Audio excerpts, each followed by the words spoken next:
Здравствуйте, дорогие мои творческие друзья! С вами Хио, и сегодня мы начнем делать румбокс для кукол формата 1:6. В качестве основы я возьму вот такой пенокартон толщиной 5 мм. Ссылку на этот я оставлю в описании.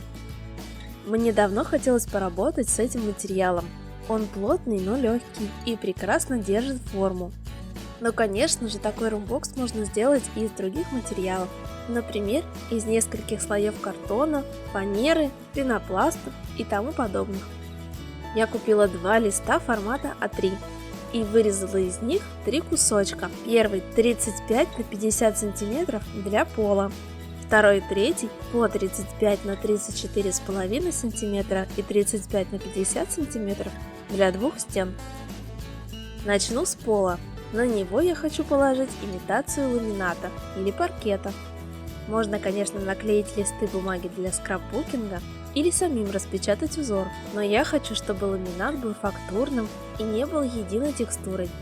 Для этого в строительном магазине я купила 2 вот таких рулона кромочной ленты. У меня они шириной 21 мм и длиной по 5 метров каждый. Чтобы определиться с шириной и расположением деталей, я нарезала несколько кусочков шириной 7 мм и длиной 35 мм.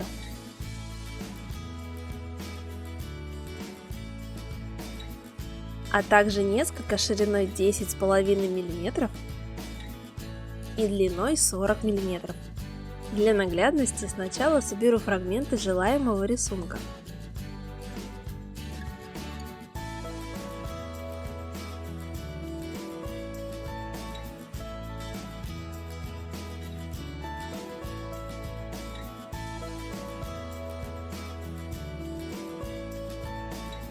Первый вариант мне понравился больше, его и возьму. Только длину сделаю 40 мм. По 3 краям основы пола я сделаю отступы по 5 мм для крепления стен. А также со стороны маленькой стенки отступлю еще 3 см. По этой линии я буду выравнивать начало каждого второго ряда. Понадобилось много дощечек. Благодаря тому, что принт на них будет идти в разнобой, не будет ощущения одной умноженной текстуры. Конечно же, можно выложить и другие паркетные рисунки, например, елочку. На задней стороне такие кромочные ленты имеют сетку из термоклея, которая активизируется под действием высокой температуры. Так что при желании дощечки можно лишь закрепить несколькими каплями клея, а в конце просто прогладить весь пол через ткань или пергамент обычным утюгом. Только убедитесь, что кромочная лента хорошо приклеивается к вашей основе. К пенокартону горячим методом клеится плохо.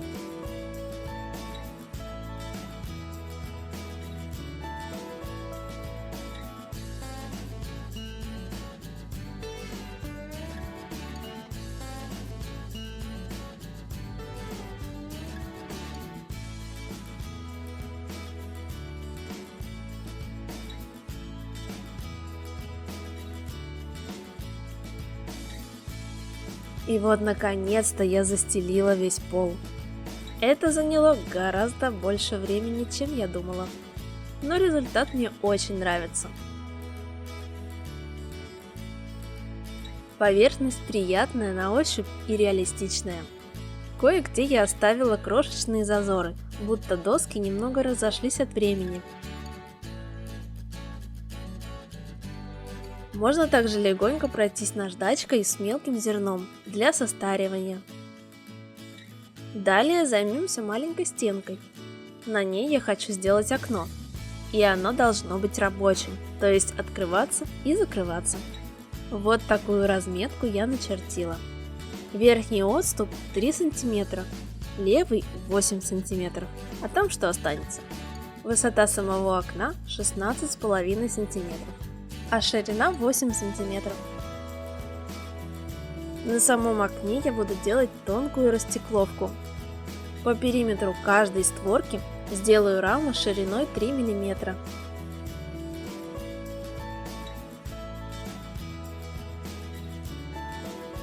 а внутренние перемычки по 2 мм.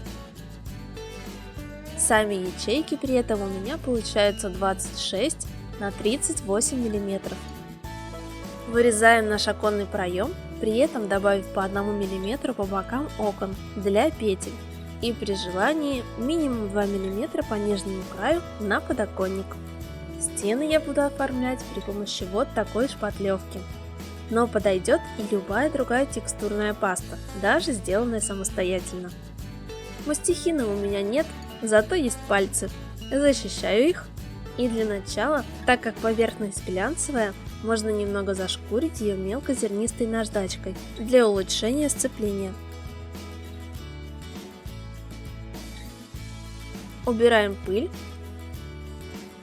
И теперь можно наносить шпатлевку. Я буду класть ее тонким слоем, втирающими движениями, делая мазки в разном направлении. Не нужно делать поверхность ровной, но лучше не делать сильных перепадов.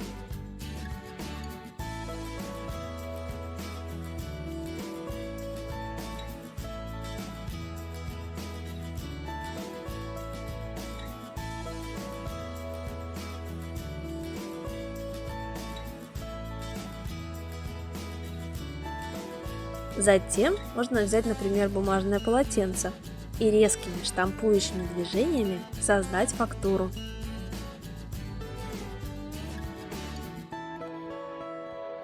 А при помощи поролона или кухонной губки можно сделать мелкие поры. Так обрабатываем всю стену.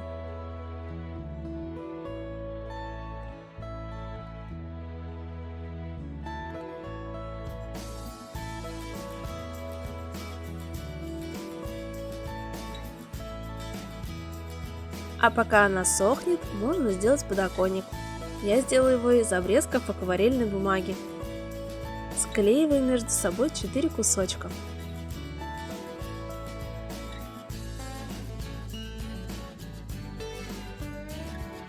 После этого вырезаю подоконник.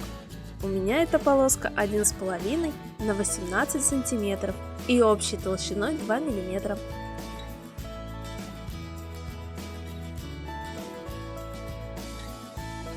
После высыхания штукатурки смешиваю белую и черную краски для получения темно-серого цвета.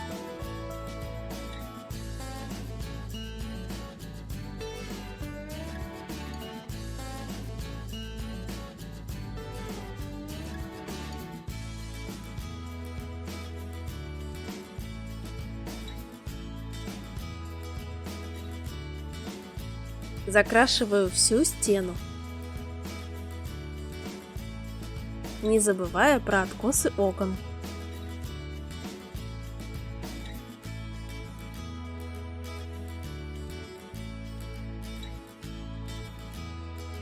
Хорошенько вбиваю цвет во все углубления.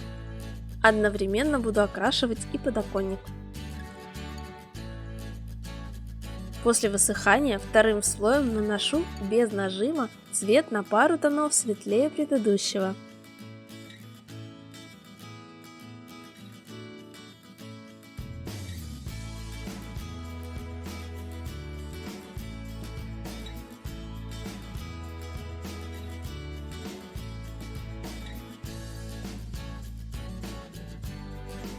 Даем ему полностью высохнуть.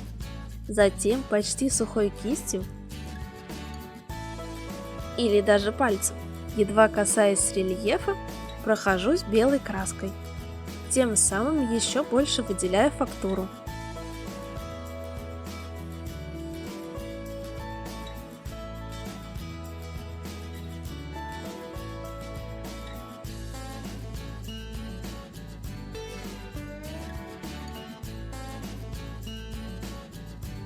Когда краска подсохла, можно приклеить и подоконник. Для оконных стекол я возьму прозрачный пластик от упаковки. Вырезаю по выбранному размеру и фиксирую к шаблону парой кусочков малярного скотча.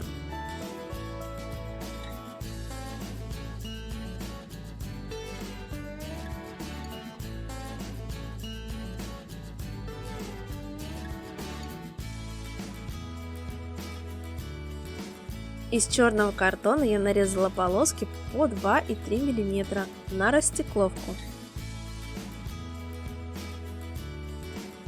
С помощью клея Момент Кристалл приклеиваю полоски прямо на пластиковый лист. Излишки клея убираю сразу.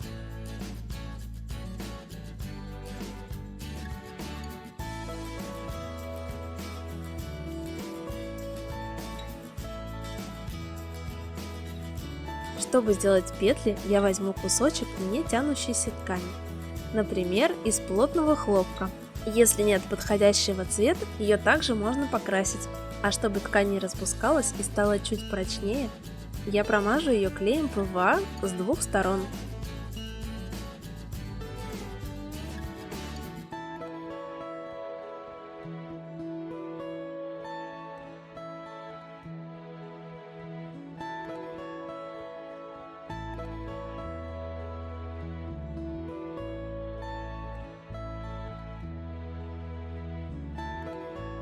И после высыхания нарезаю ее на прямоугольники 5 на 10 мм.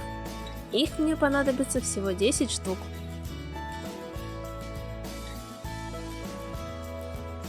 Продублировав растекловку с другой стороны окна, я оставила неприклеенными горизонтальные линии до конца, а также не наклеивала боковую и вертикаль. Будущие петли клею сбоку на пересечение, а затем накрываю их бумажными полосками.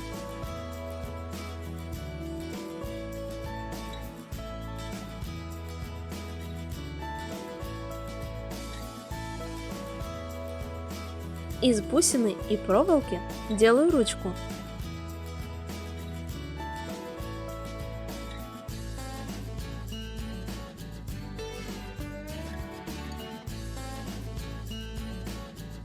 И наклеиваю ее на окно.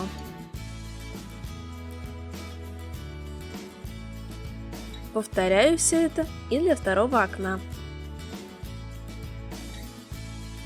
Приклеиваю петли к внешней стороне стены.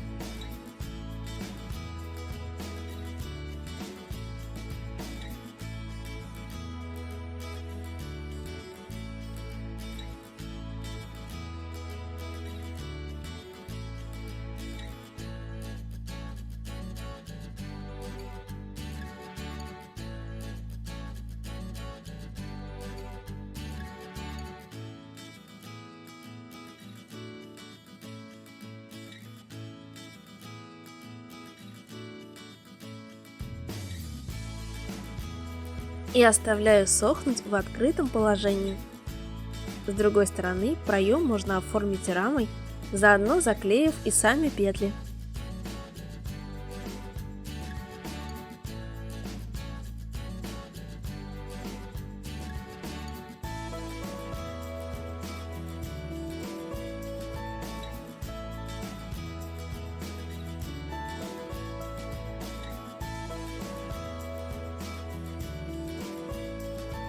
Длинную стену я также сделаю рельефной. Например, можно сделать вот такую разлиновку по 1 сантиметру и после нанесения пасты сделать кирпичную кладку.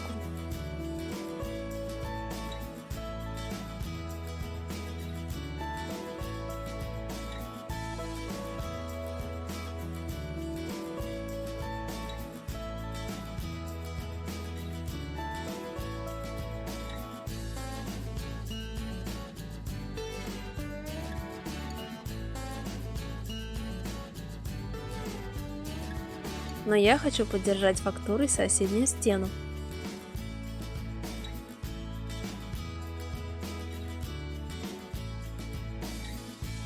И лишь в нескольких местах нарисую кирпичики, будто бы кое-где из-за кривизны стен проступает кладка.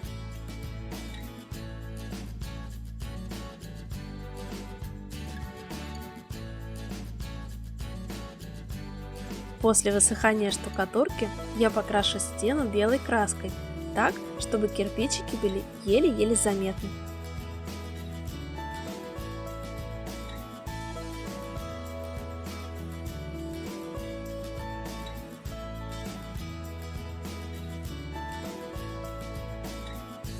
И теперь остается только собрать все части вместе.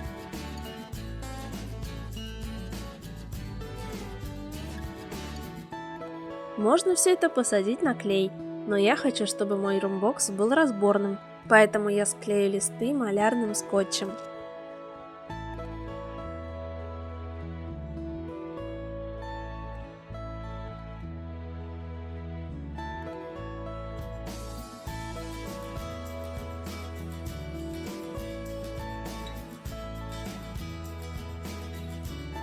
И вот такой румбокс у меня получился.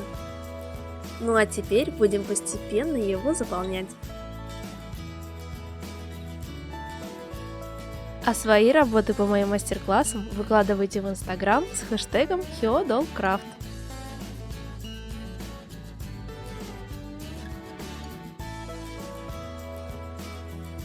Надеюсь, это видео вам понравилось и оно было для вас полезным. Ставьте лайк, пишите комментарии и подписывайтесь на мой канал. А если вы хотите, чтобы видео выходили чаще, рассмотрите возможность поддержать меня на Patreon. Бесконечного вам вдохновения и до новых встреч!